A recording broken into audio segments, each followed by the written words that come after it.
आप जिस समाज से आती है वहाँ पर एक बेटी का पढ़ना कितना बड़ा चैलेंज होता है? बेटी का पढ़ना बहुत बड़ा चैलेंज ही है सर। बेटियों को यहाँ गांव में घर से बाहर तक नहीं निकालते। शुरुआत में जब आप बाहर गई, जिन दिनों में बाहर गई, उस वक्त क्या कुछ होता था? माहौल, घर आती थी या गांव के लोग, या किस तरीके से दादा दादी को टेंशन रहती थी, या आप इन सब चीज़ों से किस तरीके से वो समय गुजरा? पढ़ाई का सफ़र कहाँ से शुरू हुआ? कौन सी स्कूल में पढ़ाई की और किस तरीके से, जब अभी 2-3 साल जब एग्ज़ाम्स थे तो किस तरीके से तैयारी करती थी? नाम आ गया, आपका सिलेक्शन हो गया, कब आपको पता चला और उसके बाद आपने दादा दादी और परिवार के लोगों को बताया तो क्या रिएक्शन था? ऐसी न्यूज़ चल रही थी कि एग्ज़ाम रद्द होगा, तो भी मैंने सोचा कि इस बार नहीं तो और भी तैयारी कर लेंगे। सभी ने यही कहा कि तू बस मत हारना, और भी तैयारी कर लेंगे। हीरा मेघवाल की शिक्षिका बनने की संघर्ष भरी कहानी है। किस तरीके से बचपन में ही माँ बाप का साया चला गया और उसके बाद दादा और दादी ने माता पिता का रोल अदा किया और दादाजी ने संघर्ष करके, तमाम तरीके की मजदूरी करके अपनी पोती को पढ़ाया और आज उसी पोती ने समाज के साथ ही परिवार का नाम रोशन किया है। आइए बातचीत करते हैं पोती और दादा दादी से। अच्छा हीरो जी, सबसे पहले तो ये बताइए, आप जिस समाज से आती है वहाँ पर एक बेटी का पढ़ना कितना बड़ा चैलेंज होता है? बेटी का पढ़ना बहुत बड़ा चैलेंज ही है सर। बेटियों को यहाँ गांव में घर से बाहर तक नहीं निकालते। 8वीं तक का पढ़ना भी बड़ा मुश्किल है, लेकिन मेरे दादा दादी ने हमेशा मेरा सहयोग किया कि तुझे जहाँ भी पढ़ना है हम तुझे वहीं भी भेजेंगे। आसपास समाज के लोगों ने बहुत सारे ताने सुनने पड़े, लेकिन फिर भी मैंने अपनी हिम्मत नहीं हारी। मेरे दादा दादी जी ने 12वीं तक की पढ़ाई कराई, STC भी करवाई, सब कुछ किया मेरे लिए। शुरुआत में जब आप बाहर गई, जिन दिनों में बाहर गई, उस वक्त क्या कुछ होता था? माहौल, घर आती थी या गांव के लोग, या किस तरीके से दादा दादी को टेंशन रहती थी, या आप इन सब चीज़ों से किस तरीके से वो समय गुजरा? सबसे पहले मैं घर से दूर तो जैसलमेर डाइट्स गई थी, वहाँ पे STC करने के लिए। तब भी मन में ऐसा था कि घर से बाहर जाऊंगी, कैसे लोग मिलेंगे, कैसा माहौल होगा, क्या मेरी पढ़ाई सक्सेस होगी या नहीं होगी। फिर वहाँ गई तो धीरे धीरे वहाँ मन लग गया, फिर पढ़ाई करनी स्टार्ट कर दी। वहाँ BSTC कंप्लीट हो गई। सबसे पहले किसी फ्रेंड ने बताया कि सक्सेस पॉइंट में बहुत अच्छा पढ़ाते हैं, कोचिंग करवाते हैं, सर मोटिवेट भी अच्छा करते हैं। तो मैं वहाँ उन सर से मिली और जितना मेरे परिवार का सहयोग रहा है उतना ही सहयोग मेरे इस सफलता में सक्सेस पॉइंट का रहा है। बहुत बड़ा सहयोग रहा है। अच्छा एक चीज़ बताइए कि जिस तरीके से आपने टीचर बनना कब ठाना? आपको कब लगा कि मुझे टीचर बनना है? टीचर ही क्यों बनी? या इस तरीके से, किस तरीके से बाकी कंपटीशन भी एग्ज़ाम दिए थे या क्या कुछ था? मैं जब वहाँ यहीं गांव में सरकारी स्कूल में पढ़ती थी तो तब से ही मैंने कहा था कि मुझे पुलिस जॉब में जाना है। तो दादाजी ने कहा पुलिस की जॉब अच्छी नहीं होती है, तुझे टीचर बनना है। तो मैंने भी सोच लिया कि टीचर की जॉब बहुत अच्छी होती है, मुझे टीचर बनना है। 11th-12th ही सोच लिया था मैंने। पढ़ाई का सफ़र कहाँ से शुरू हुआ? कौन सी स्कूल में पढ़ाई की और किस तरीके से, जब अभी 2-3 साल जब एग्ज़ाम्स थे तो किस तरीके से तैयारी करती थी? पढ़ाई का तो सबसे पहले प्राइमरी स्कूल यहीं गांव में ही है, 8वीं तक की यहाँ घर के पास में। फिर 9th से 12th तक की पढ़ाई रावत सर से की है, वो मेरे घर से करीब 7 किलोमीटर दूर है। तो वहाँ से स्कूल जाना आना पैदल ही था। और उसके बाद मैं BSTC जैसलमेर से की। उसके बाद मैं 2019 से एग्ज़ाम तक मैं बाड़मेर में ही रही। वहाँ मेरे चाचा जी का प्लॉट है, किराए पर नहीं थी मैं वहाँ से तैयारी की और लगातार सक्सेस पॉइंट से जुड़ी रही थी और उन्होंने बहुत अच्छा मोटिवेशन दिया। और परिवार वालों ने भी समय समय पर वो बोलते रहे कि तू बस तेरी पढ़ाई जारी रख, बाकी वालों की किसी की भी कोई बात नहीं सुननी है, बस तेरा लक्ष्य हासिल करना है। अच्छा मुझे एक चीज़ बताइए, परिवार में और कोई भी सरकारी नौकरी में है?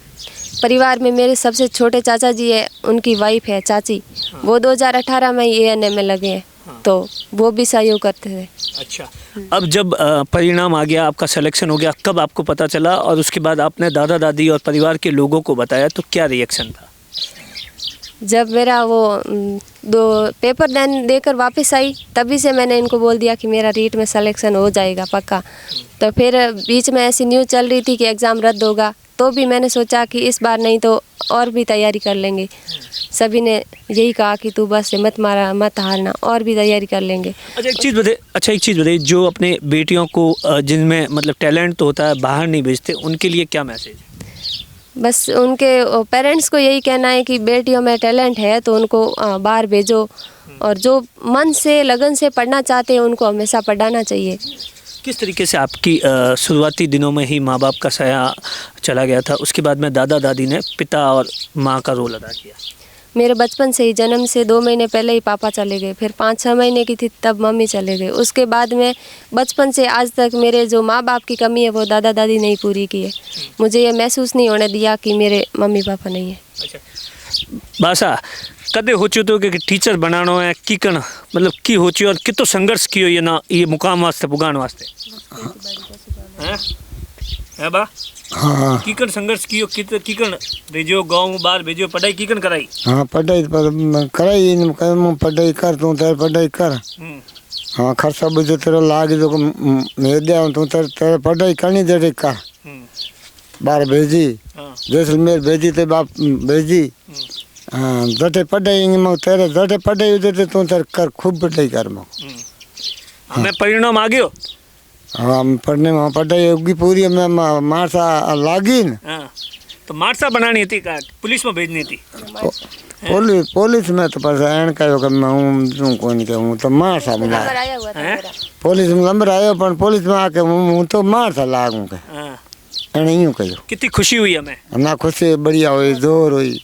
हो अच्छा एक बात बताओ गांव वाला तो आपने बेटियों ने बाहर कम भेजा करे उम्र वास्ते की कहनी चाहो कि की मैसेज की कहनी चाहो भाई